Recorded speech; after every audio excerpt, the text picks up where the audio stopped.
The rain soaked through my clothes as I watched my mother-in-law, Eleanor Windsor, throw the last of my belongings onto the front lawn of the family estate. My husband David stood in the doorway, his face a mask of cold indifference as he watched the scene unfold. "I always knew you were a gold digger," Eleanor spat, her perfectly manicured finger pointing at me accusingly. "Now everyone knows you've been stealing from the family foundation. The evidence is irrefutable. My name is Catherine Windsor, and at 34, I was being framed for embezzling millions from the charity foundation I'd helped build over the last 8 years. But Eleanor had made one critical mistake in her plan to destroy me. She'd underestimated just how much I knew about her own illegal activities. "David," I said softly, looking at my husband of 10 years, "are you really going to let her do this without even hearing my side?" He wouldn't meet my eyes. "The bank statements don't lie, Kate. The transfers came from your account. How could you?"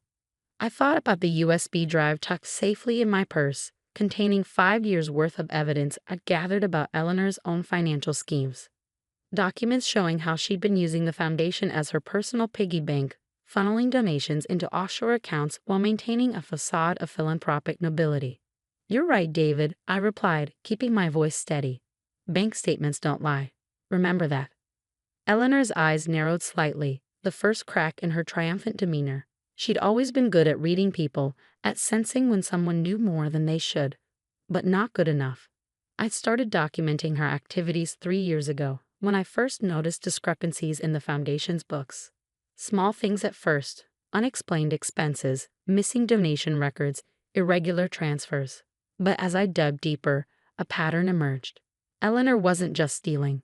She was running a sophisticated money laundering operation through the very charity she claimed to cherish. "If you ever try to come back," Eleanor warned, "I'll make sure you face criminal charges. The police are already investigating." I picked up my suitcase from the wet grass, maintaining my composure despite the rain and humiliation. "Interesting threat, Eleanor. I wonder what the police would find if they investigated everyone involved with the foundation's finances." Her face paled slightly, but she recovered quickly. "Is that supposed to be a threat? Nobody will believe anything you say now. You're finished in this town." I walked to my car, placing my suitcase in the trunk. Through the rain-streaked windows, I could see David still standing in the doorway. The man I'd loved for a decade, now a stranger under his mother's influence. Eleanor had spent years poisoning him against me, and today she finally succeeded. What she didn't know was that I'd been preparing for this moment. Every suspicious transaction, every falsified document, every secret meeting with her questionable business associates. I had records of all of it. The evidence was backed up in multiple locations, ready to be released at exactly the right moment. As I started the engine, Eleanor appeared at my window, her expensive silk blouse getting soaked in the rain. "One more thing," she said, her voice dripping with malice. "The board meeting is tomorrow. I'll make sure everyone knows exactly what kind of person you really are." I smiled, thinking about the encrypted email I'd scheduled to send to every board member in exactly 12 hours. "Looking forward to it, Eleanor. I'm sure it will be a meeting no one forgets." The next morning, I sat in my hotel room watching my phone explode with notifications. The encrypted email I'd sent to the board members had done exactly what I'd intended, exposed just enough of Eleanor's activities to create panic without revealing my full hand. "Emergency board meeting moved to 9 a.m., read the first text from Thomas, the foundation's legal counsel and one of the few people who'd always been kind to me. "What have you done?" came David's message moments later. "Mom's hysterical. She says you're making up lies." I took a sip of coffee, remembering the night 3 years ago when I first discovered the truth. I'd been working late at the foundation, reviewing donation records, when I stumbled upon a hidden folder in Eleanor's private server. Inside were documents detailing millions in misappropriated funds, all carefully concealed behind a web of fake charities and shell companies. My phone rang. Eleanor's number. I let it go to voicemail, then played her message. "You little snake." Her voice trembled with rage. "If you think you can destroy what I've built, you're sadly mistaken. I'll bury you." I clicked open my laptop, pulling up the real evidence I gathered. The email to the board had just been a warning shot, proof of some minor financial irregularities. Enough to raise serious concerns, but not enough to send anyone to prison. The real bombshell was still waiting. Thomas called next. "Kate, it's chaos here. Eleanor's trying to call an emergency vote to dissolve the board. She's claiming you hacked her computer and planted false evidence. How convenient, I replied. And the external audit I requested. That's the thing, she's fighting it tooth and nail. Says it's a waste of resources during this crisis. I smiled. Interesting. Check your email in 5 minutes. I'm sending you something she really won't want anyone to see. The document I sent Thomas was a detailed record of Eleanor's largest scheme, a fake children's hospital project in South America. She'd raised millions for it, earned glowing press coverage, even hosted elaborate fundraising galas. But the hospital didn't exist. The money had disappeared into a complex network of offshore accounts, while desperate families were left waiting for medical care that would never come. My phone buzzed again. David. We need to talk, his message read. Alone. Meet me at our spot. Our spot, the small cafe where we'd had our first date, where he proposed, where we'd spent countless Sunday mornings planning our future. Before Eleanor had poisoned everything.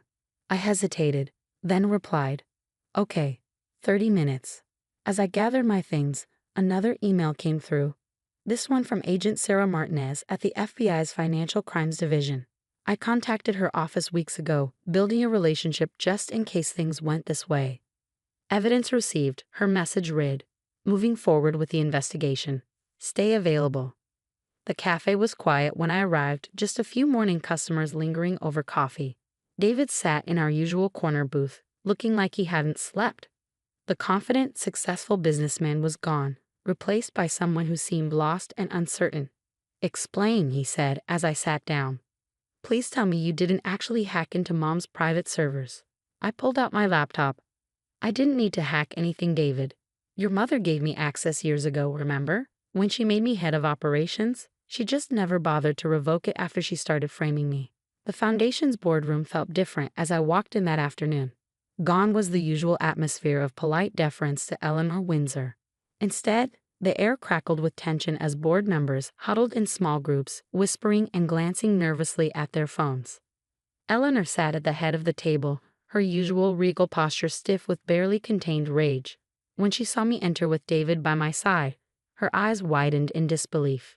You dare show your face here, she snarled, standing up. Security. Sit down, Mother, David said quietly. Everyone needs to hear this. Thomas cleared his throat from his position at the other end of the table. Before we begin, I should inform everyone that FBI agents are currently executing search warrants at all Foundation offices and Mrs. Windsor's private residence. The room erupted in chaos. Eleanor's face went from red to white in seconds. This is ridiculous, she shouted over the noise. This woman, she pointed at me, has orchestrated a campaign of lies to destroy this foundation. She's the criminal here. I walked calmly to the podium, connecting my laptop to the presentation screen. Let's talk about crimes, Eleanor. Shall we start with a non-existent children's hospital in South America?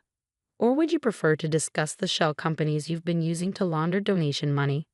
The screen filled with documents, bank statements, emails, photographs. 8 years of careful documentation displayed for everyone to see. That's enough. Eleanor lunged for the podium, but David caught her arm. It's over, Mom, he said, his voice breaking. I've seen everything. The fake charities, the offshore accounts, the families you exploited. How could you? Eleanor's composure finally cracked. Everything I did was for this family, to maintain our position, our influence. You think your father's legacy could survive on legitimate charity work alone?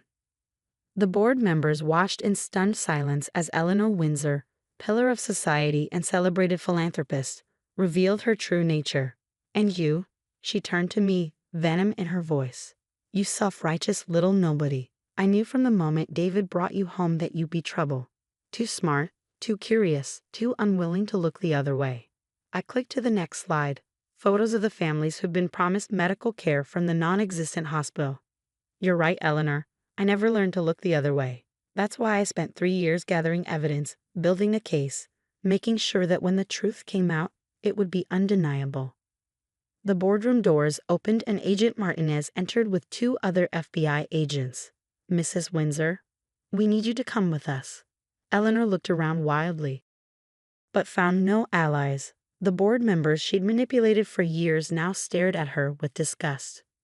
David, the son she controlled through emotional manipulation, stood firmly by my side. "You'll regret this," she hissed as the agents led her away. "All of you."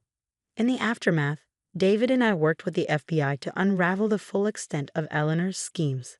The foundation underwent a complete restructuring, with new oversight measures and transparency protocols. Most importantly, we established a real medical assistance program for the families Eleanor had betrayed. 6 months later, I stood at the podium again, this time announcing the foundation's legitimate achievements. David sat in the front row, smiling up at me with pride and regret in his eyes. Our marriage had survived, but changed. Stronger now that Eleanor's influence was gone, yet humbled by how close we'd come to losing everything. Eleanor was sentenced to 15 years in federal prison. The woman who had once ruled over charity galas and society pages now wore prison gray, her empire of lies demolished by the very daughter-in-law she tried to destroy. As I drive home each evening past the foundation's offices where honest work now happens, I often think about Eleanor's words. "Everything I did was for this family." She never understood that true family isn't built on lies and manipulation. It's built on trust, integrity, and the courage to stand up for what's right.